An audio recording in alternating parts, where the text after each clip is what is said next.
Salut à tous, si comme moi aujourd'hui vous avez une moto à carburateur, je pense que cette vidéo là va vous intéresser.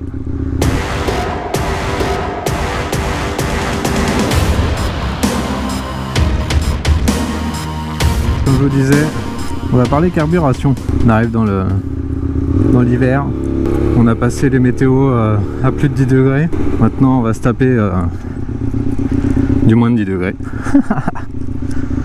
Ça va piquer. Et donc si comme moi vous roulez également l'hiver, par tout temps, quand tu as un carbu, il faut le régler.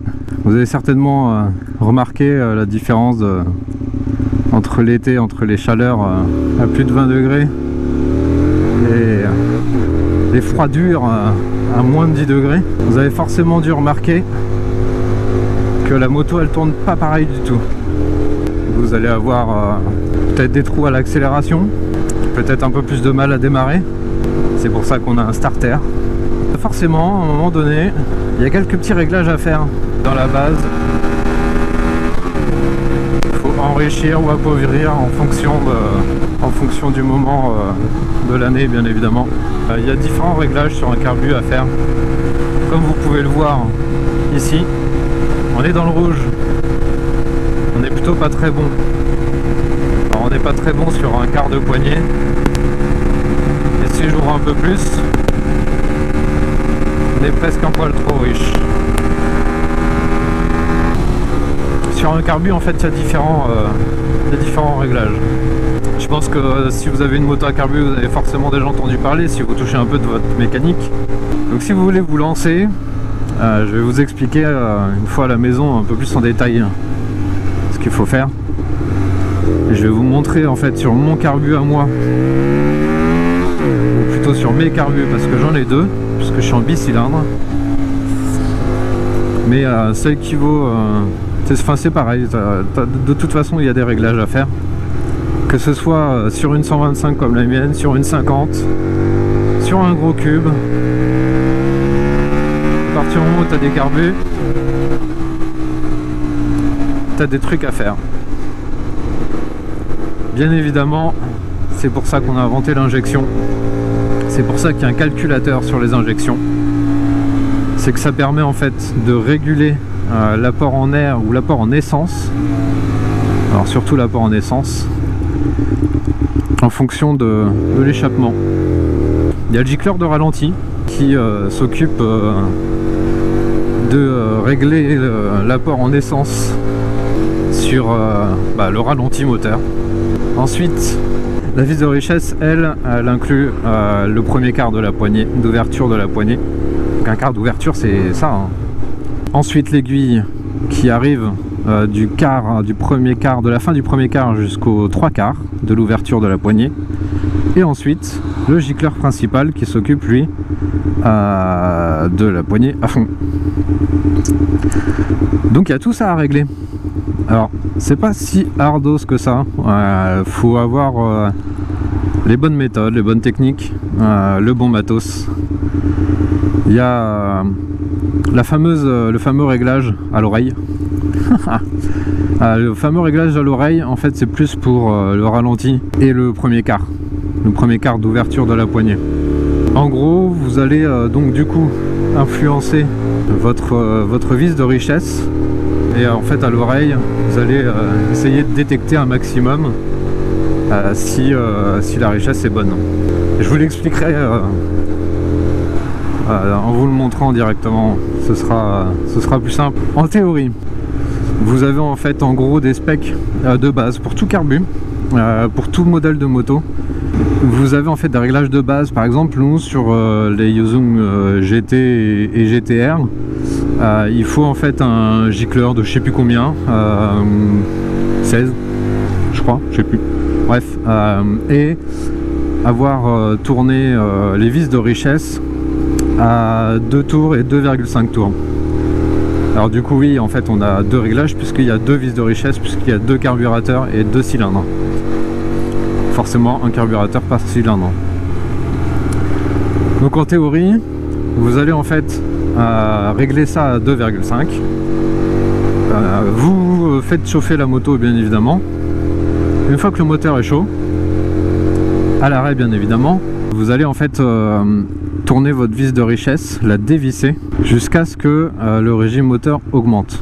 Il faut mettre le ralenti comme si vous ouvriez un peu la poignée, c'est-à-dire à 2500 tours minute à peu près. Ensuite vous tournez la vis de richesse, vous tournez la vis de richesse jusqu'à ce que le moteur augmente. Une fois que quand vous tournez le régime moteur n'augmente pas, vous resserrez un tout petit peu la vis, un huitième de tour, et normalement la richesse est bonne sur le premier quart d'ouverture de poignée. Ensuite vous passez au deuxième cylindre. C'est pour ça que c'est pas forcément très facile. Évitez de le faire en garage, enfin, dans un garage où ça résonne. Ça risque d'être peut-être un peu compliqué pour procéder au réglage à l'écoute, en tout cas de l'échappement, à l'écoute du moteur. Si vous avez un échappement par cylindre, c'est plus facile aussi, parce que vous pouvez en fait écouter le bruit à la sortie de l'échappement. Par contre, si comme moi vous avez un 2 en 1, les deux cylindres en fait sortent sur le même échappement. Et donc là ça risque d'être plus compliqué, donc il faut écouter vraiment au moteur. C'est là où c'est le plus facile. Bref, donc vous avez cette méthode là pour régler la richesse. Vous avez également la méthode de la couleur de la bougie, mais j'ai pas été trop fan en fait de cette méthode. Je sais pas, on trouve un peu de tout et de rien, mais en gros votre bougie doit être intégralement d'une couleur un peu marron clair, couleur chocolat comme on dit. C'est là en fait où vous avez le réglage, mais sauf qu'en fait ça prend compte du réglage de tout le régime moteur en fait.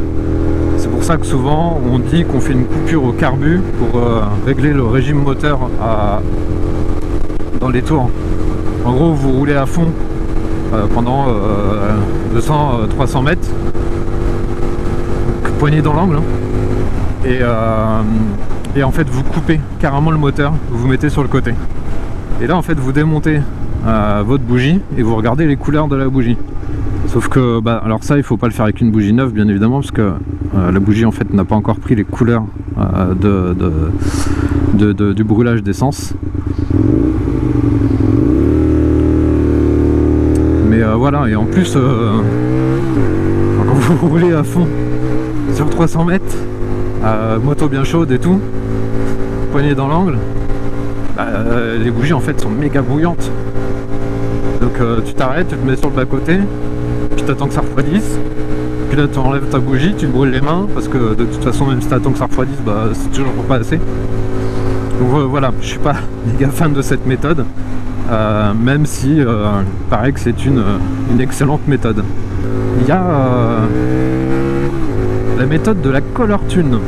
En gros en fait c'est une bougie que vous mettez à la place de votre bougie, qui fait tourner le moteur hein, bien évidemment, mais qui montre en plus, c'est bon t'as la place là, mais qui montre en plus la couleur en fait de l'étincelle de la bougie en live en fait. En gros quand vous faites tourner le moteur et tout, cette bougie color tune elle a un haut transparent. En gros vous pouvez regarder à l'intérieur la couleur de la bougie.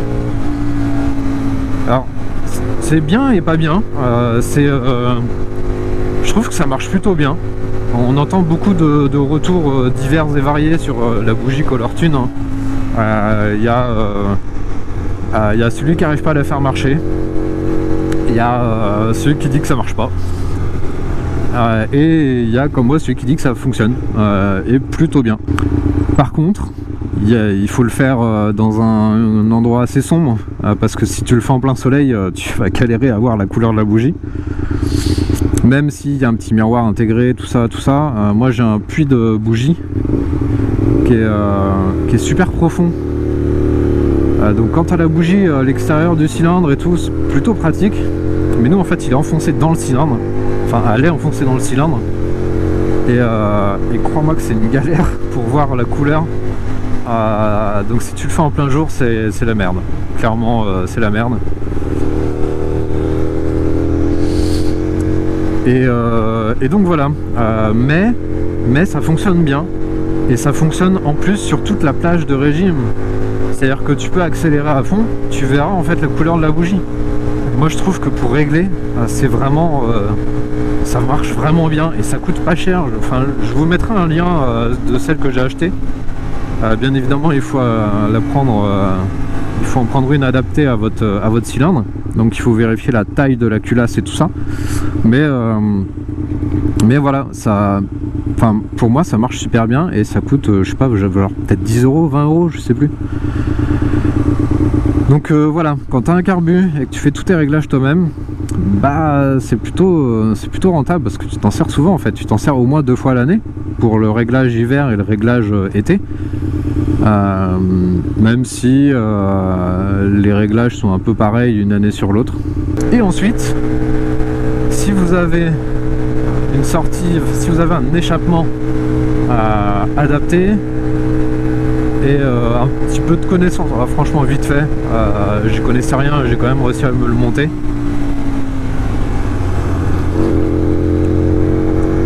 Et bien vous pouvez installer une sonde lambda. Une sonde lambda, qu'est-ce que c'est? Une sonde lambda, c'est utilisé sur les voitures et sur les modèles à injection. Merde. En gros, en fait, cette sonde lambda, ça se met à l'échappement et ça va en fait vous permettre, enfin, une sonde lambda en fait, en gros, va te donner une tension en fonction de la richesse qu'elle va lire dans l'air qui s'échappe de l'échappement. Ouais, dit comme ça, c'est pas ouf. En fonction de ce qu'elle va capter sur la sortie, elle va afficher une tension. Et cette tension va vous permettre de savoir si, bah, tout simplement, à l'échappement, il y a trop d'air ou trop d'essence. Et ça, c'est plutôt cool. Donc j'ai monté un petit truc. Alors je crois la sonde lambda, je crois que je l'ai payé 30 balles. Et le compteur, en gros, c'est un petit voltmètre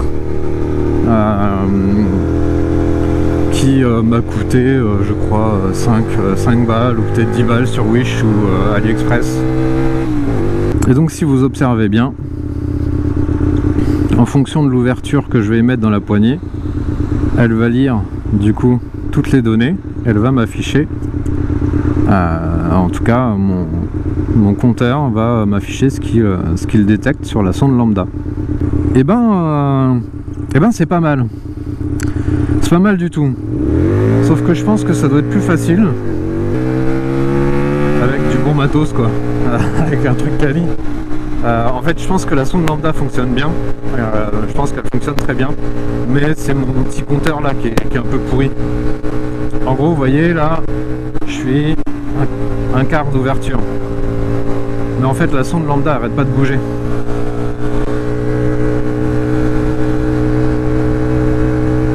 Là je bouge pas la poignée.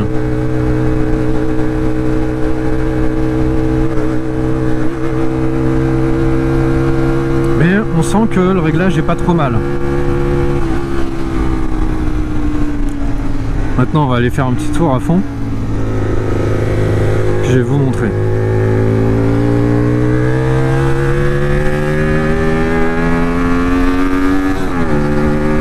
Là je suis à fond de poignée. Donc là il dit que c'est très riche.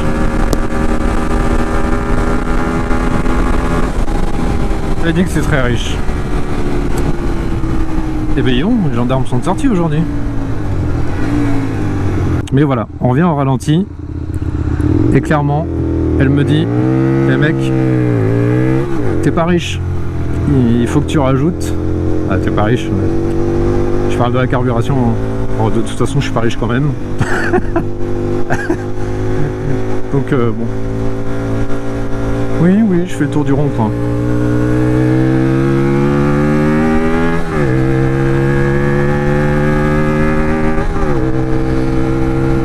Après, normalement le mieux c'est de le faire dans une montée.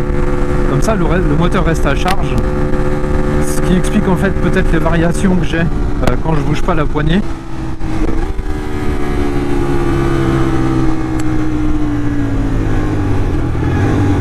Parce qu'il faut que le moteur reste à charge en fait pour que ce soit bien.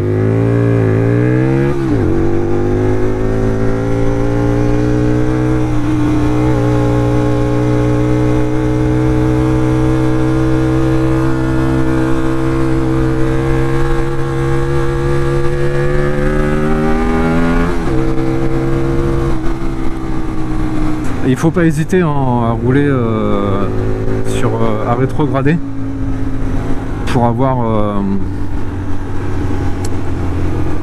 la charge sur le moteur hein, et puis pouvoir exploiter toute la plage de régime, parce que bon, si tu essayes de faire ça en 5ème sur un 1000 bah, tu vas perdre ton permis avant d'avoir réussi à régler ton carbu quoi. Sur ce, messieurs dames, je vous laisse. Je vais rentrer chez moi pour pouvoir vous faire la partie pratique. Allez, salut. Ah, j'avais oublié, la richesse, c'est aussi important pour la consommation. Si vous êtes trop riche en carburant, vous allez consommer plus. Alors qu'en fait, en équilibrant un peu, bah, vous allez gagner quelques kilomètres sur un plein. C'est quand même pas rien, surtout quand on voit le prix de l'essence actuel. Il est à combien là? 1,70. J'en sais rien en fait. Je vois rien, il y a des arbres. Quand on voit le prix du carburant actuel, bah c'est plutôt cool de pouvoir grappiller quelques kilomètres sur un plein d'essence. Surtout quand on s'en sert tous les jours.